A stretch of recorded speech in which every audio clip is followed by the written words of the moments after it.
Welcome to my channel. అస్సలం అయికం వరహతుల్లా వరకాతు. మిత్రులారా, ఈరోజు ఇస్లాం గురించి చిన్న విషయం మాట్లాడుకుందాం. హసనుల్ బస్రీ యొక్క లేఖనం ప్రకారం ఒక వ్యక్తి తన దగ్గరికి రావడం జరిగింది. వచ్చి, యా హసనుల్ బస్రీ, నా మనసు చాలా ఆవేదనగా ఉంటుంది, చాలా దిగులుగా ఉంటుంది. నా పిల్లలు నా మాట వినడం లేదు, నా భార్య సైతం నన్ను ఖాతరు చేయడం లేదు, నేను చేసే వ్యాపారంలో నష్టాలు వస్తున్నాయి, ఏం చేయాలి? తో హసనుల్ బస్రీ గారు సెలవిచ్చారు, అస్తగ్ఫార్ చదువు. మళ్ళీ ఆ వ్యక్తి, నా పొలంలో ఏ పంట వేసినా కూడా పంట చేతికి రావడం లేదు, ఆదిలోనే అంతమైపోతుంది.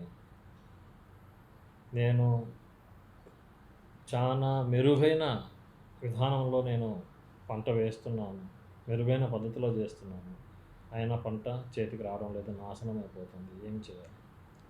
హసనుల్ బస్రీ గారు చెప్పారు, దానికి కూడా ఇస్తగ్ఫార్ చదువు.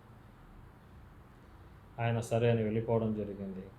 ఆ తర్వాత పక్కనే ఉన్న వ్యక్తి హసనుల్ బస్రీ గారిని ప్రశ్నించడం జరిగింది.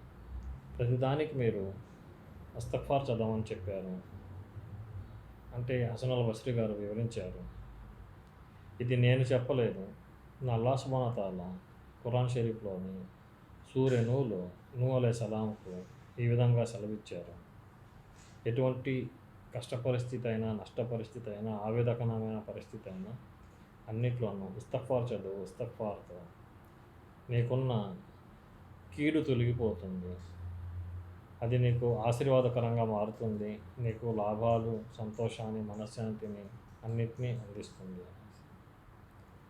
ఐ హోప్ మీకు ఇది నచ్చుతుంది అనేసి అనుకుంటున్నాను.